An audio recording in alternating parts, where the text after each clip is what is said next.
It's that time of year again. Well, actually, it's a bit later than last year, and that's actually encouraging. It means that they're taking the time they need to include everything from last year instead of cutting off halfway through the last season and potentially missing some great anime. That shows a commitment to improving on past mistakes. But yes, the time has come once again for the Yuri on Ice Awards. Sorry, the Crunchyroll Awards. And the fact that they're letting me make that joke in a sponsored video is another encouraging sign. Last year's awards were dominated by a small sliver of shows that, while they were good, were propelled to victory mainly by recency bias and Twitter buzz. Hashtag mob was robbed, hashtag Kira for president. This year, changes have been made not just to the timing of the awards, but also the voting methodology, to ensure that the awards are given out based on a mix of critical expertise and popular opinion, which will hopefully lead to a few more obscure shows sneaking in a win where they deserve it. But your votes still matter, and as the anime pope, I am duty-bound to tell you, my followers, what you should do with those votes. Because if there's one thing the world needs more of, it's a blending of religion and democracy. So today we're going to be running through which anime I think should win in each of the 13 categories of the Anime Awards. But Geoff, you say, aren't there 17 categories? You're absolutely right, astute viewer, but I'm not going to be covering Manga of the Year, Best Film, or Best Continuing Series, because I'm not familiar with enough of the contenders in each of those categories to properly pass judgment. Although my pick for Best Manga should be pretty obvious. I will say that Your Name is probably a shoo-in for Best Film, and that it's weird that Hero Academia wasn't included in Best Continuing Series, and that there's no Best Original Series slot. I mean, Recreators versus Just Because versus Tsukigakire versus Anime Gataris versus Sakura Quest versus Kimono Friends would have been a fun race to talk about. And lastly, I'm going to be covering the nominees for Best ED more in depth in a separate upcoming video because I feel like that deserves its own full discussion. With that said, let's start things off with the most important category of all, Best OP. Also, I guess Anime of the Year is pretty important, but we'll save that one to the end. If you've seen my 2017 list, then, well, you already know what my favorite OP of the year is, and you'll know that it's not listed on here. I can only assume that they picked these based on song rather than visual sequences, because Peace Sign beat out Sora ni Utaiba, and Ancient Mage's Bride is on here despite its visuals being extremely underwhelming. That being said, I still can't help feeling like Samano and Recreators were robbed. As was Man with a Mission with their theme song for Inuyashiki, but out of the nominees that made it, there are still some strong contenders. If I was voting based purely on music, I'd probably give this to Princess Principal or Aka because, oh boy, goddamn, those theme songs are amazing, but I can't take visuals out of the mix here, which of course means that I think this should go to Attack on Titan Season 2, with Rakugo Shinju coming in a very close second. I'd personally be a little bit happier if Rakugo won, but I do think Sasageo deserves it a little bit more. If you want to hear a more detailed explanation as to why that is, watch this video.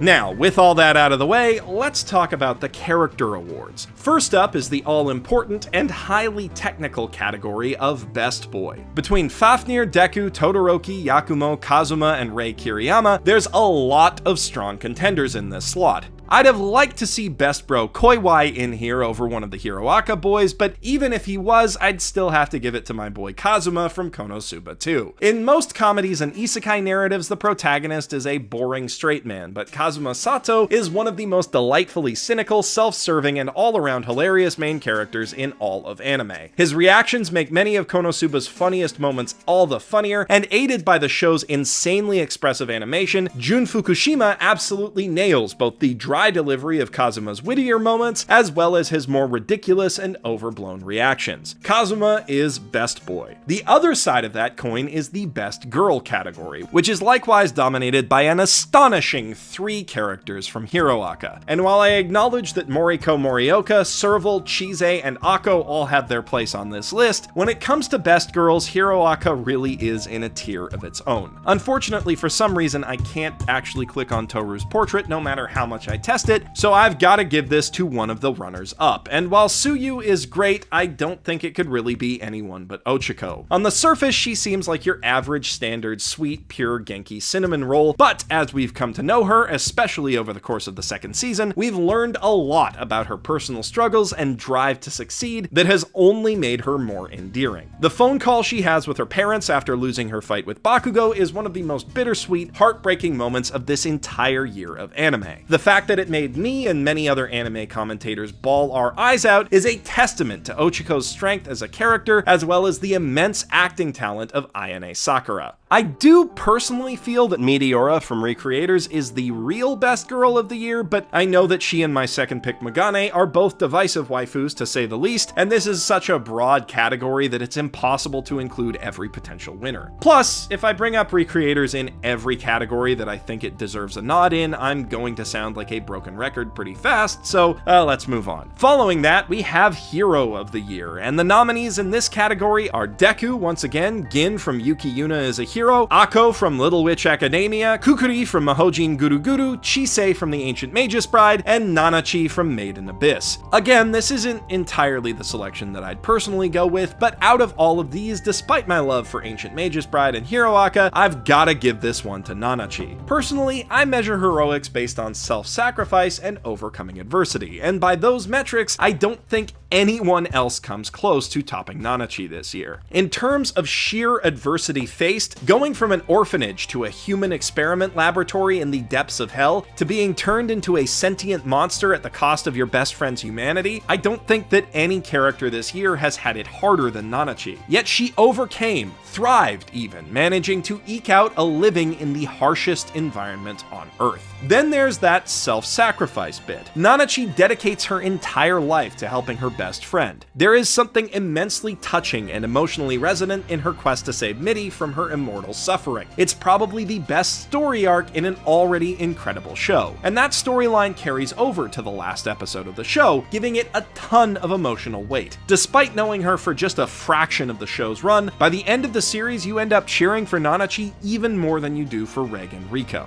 I don't know, I feel like almost every other hero on this list made it simply by virtue of being the protagonist of a good show. Nanachi, meanwhile, manages to supplant her own show's main heroes, two great characters in their own right, and I think that really speaks to her strength as a character. Flipping that coin over once again, let's talk about Best Villain. And really, I don't think that this could go to anyone other than Kira Yoshikage. Every year, forever, until Funny Valentine is animated. But for real, this year has given us plenty of villains who are almost as good as Kira, and out of Crunchyroll's list of nominees, I think that two stand out the most. Stain from My Hero Academia left a strong impression on both his show's world and us as viewers for being what amounts to a relatively minor one-off arc villain, and that takes some incredible feats of villainy to pull off. But it's even harder for a villain to carry a series as the protagonist, and Tanya the Evil from the anime of the same name steals both her own show and this one handily. Wicked, scheming, and delightfully, lovably hateable, Tanya is everything a good, or bad, I guess, villain should be. And since the series spends so much time focusing on her, we become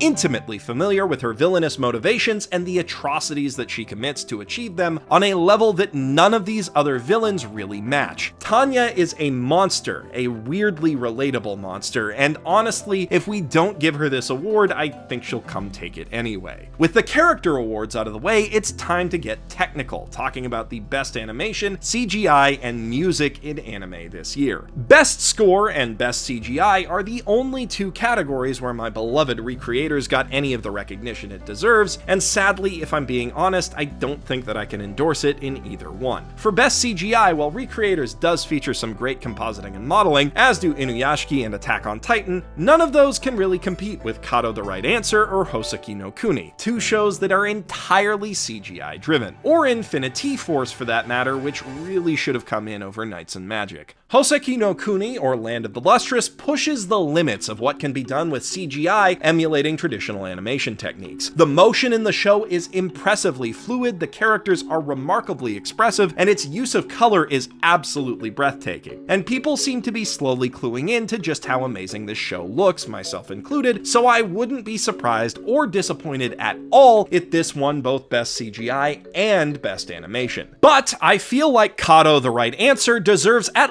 least equal praise for pushing the boundaries of CGI in anime in its own right. Its character models are just as, if not more expressive and lively than those in Hoseki no Kuni. While it might not have Hoseki's insane kinetic action sequences, I do think its 3D cinematography is used more meaningfully overall, and as settings go, urban Tokyo is a lot more complex to model and difficult to work with than sprawling, mostly empty grasslands. What I think gives Kato the edge, though, is the way that it takes advantage of CGI to create impossible, reality-breaking, mind-bending imagery that just couldn't be done without use of this technology. Hoseki also does this with the Lunarians, and it has some really impressive effect work in general, but it doesn't have anything quite as iconic or mind-bending as the titular Kato, a massive fractalized tesseract where 3D space is eternally folding in on itself. It's next to impossible for the human mind to even conceptualize what a four-dimensional object would look like, let alone animate it, but Toei somehow managed to make the concept work, and it is truly something to behold. Again, I wouldn't be surprised or disappointed if Hoseki no Kuni were to win this spot instead, but please, before you vote, at least give Kato your consideration. It got even less attention this year, and this is the one award that I think it really deserves.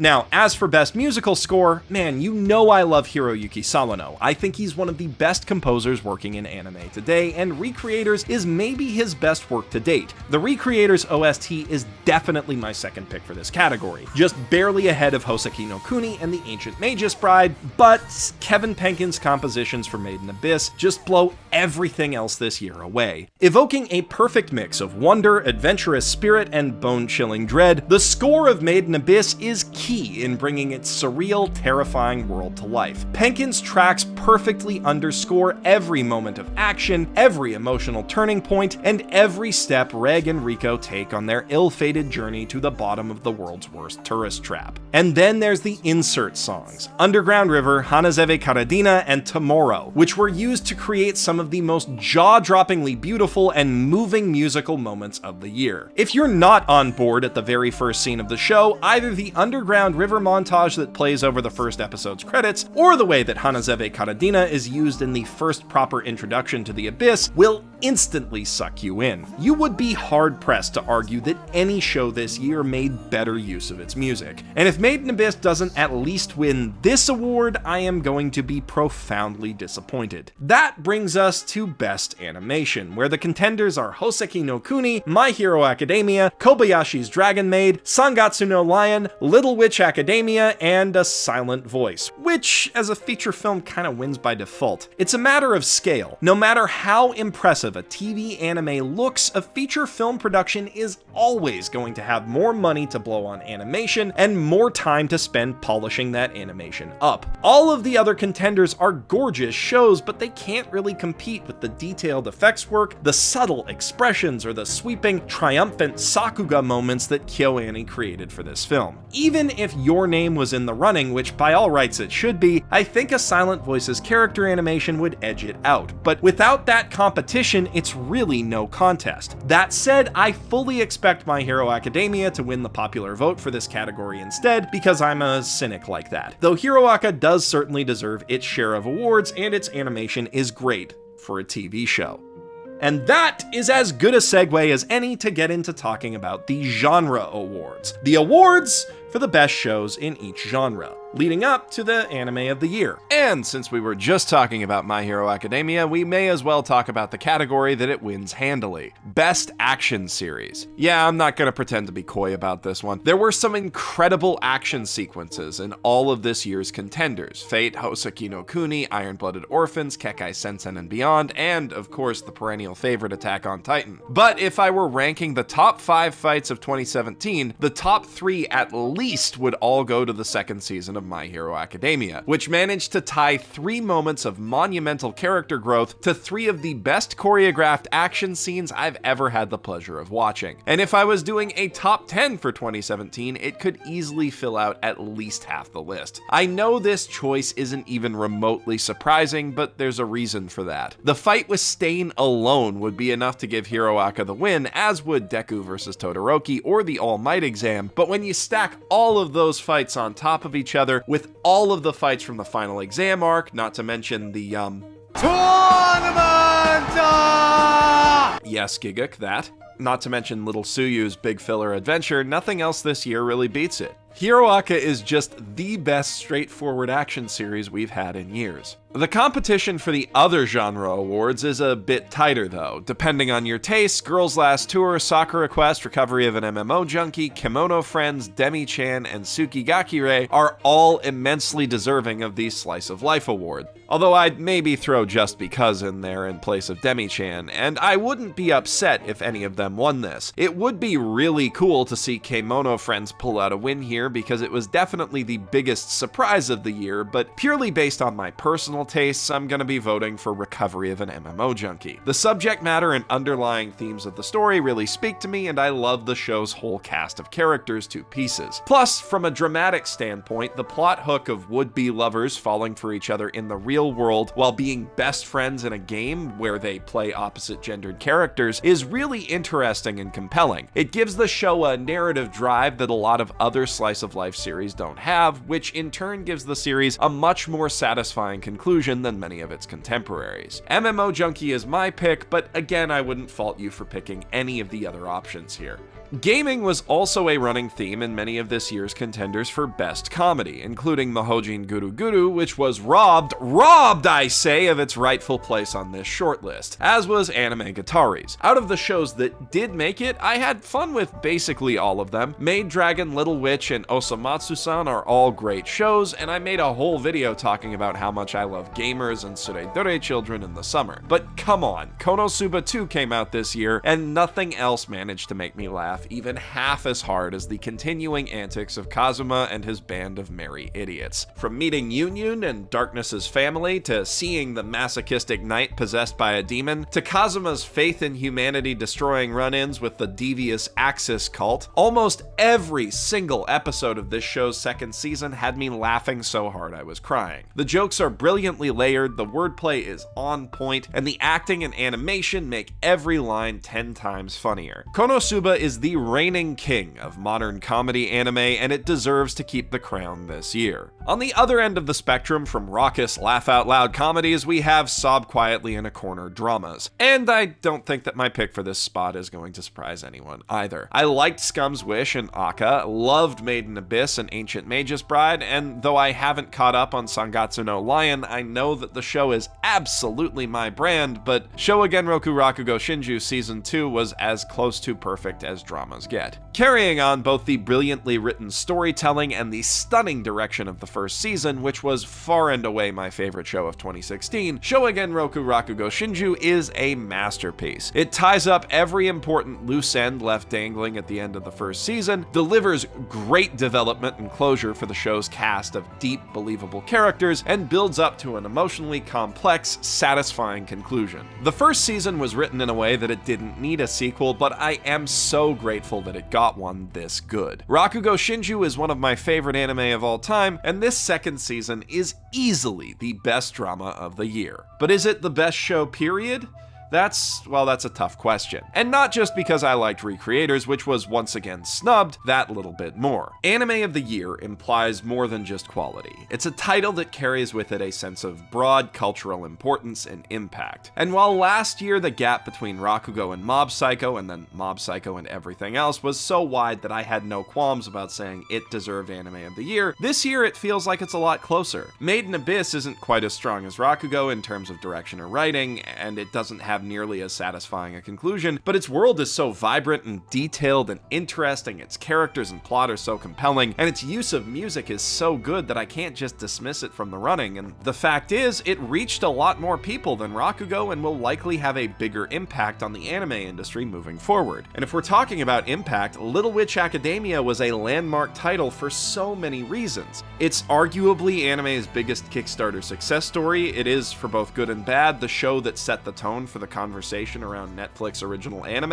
and the show itself, well, it's damn good. It's Trigger at their finest, experimenting with crazy animation and out there storytelling while creating something a bit more cozy and family friendly than their usual fare. You can't deny its impact on the anime fandom or the industry or its quality as a show. And then there's My Hero Academia Season 2. Easily the biggest show of the year, one of my personal favorites, and one of the most critically acclaimed series this year as well, which is pretty remarkable. Usually the combination of pop culture blowback against overhyped series with a general disdain for more lowest common denominator appealing story points brings a lot of extra scrutiny to the flaws of shows this popular. But like FMA Brotherhood, Death Note, and One Punch Man, Hero Aka Season 2 is the rare series that manages to hold up in spite of that. I'm not saying this season is necessarily of the same caliber as FMA, but it's the first long-running, straightforward shonen fantasy series we've seen in years that comes anywhere close. One Punch Man notwithstanding, though that falls more in the realm of parody. It executes on its big action scenes just as well as Rakugo executes on its drama, and it's got some remarkably effective dramatic moments as well. The problem with anime of the year is that you inevitably end up comparing apples to oranges, and there are so many variables there that unless one thing definitively stands out like Rakugo Season 1 did last year, it's hard to make a judgment call. And I'm having trouble deciding whether I think Hero Aka or Rakugo deserves the accolade more. Now, maybe I'm just waffling on this because my personal anime of the year didn't make the cut for the list. Maybe it's just a matter of expectations. I expected to love Rakugo Shinju Season 2 after the first season, but I was genuinely surprised by how much I adored Hero Aka's second season compared to the first. Regardless,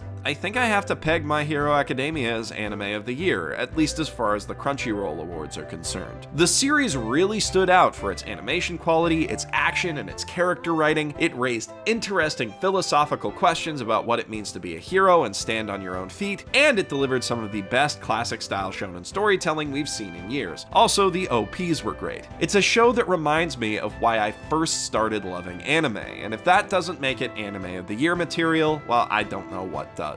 Voting for the Anime Awards begins January 22nd and continues through to February 11th at theanimeawards.com. I trust you all to make the right decision when you go there to vote and check out the nominees. But if you feel the need to be a more informed voter, don't forget that you can catch up on many of the shows that are up for awards, like Attack on Titan, My Hero Academia, and Rakugo Shinju, by going to crunchyroll.com/basement and signing up for a 14-day free trial of the internet's premier anime streaming service. Plus, you'll be able to watch a ton of newly airing stuff like The Place Further Than the Universe and Pop Team Epic that is currently simulcasting on Crunchyroll. Let me know in the comments below what you'll be voting for and why. And while you're down there, don't forget to click the subscribe button and ring the notification bell to catch every Mother's Basement video when it goes live. Or if you want to watch something else from me right now, check out this video where I fix the worst story arc in SAO, or this one where I break down the incredible opening of Devilman Crybaby. And don't forget to subscribe to my second channel where we'll be discussing the Anime Awards and a ton of other anime subjects on my podcast, The Weebcast. I'm Geoff Thew, professional shitbag, signing out.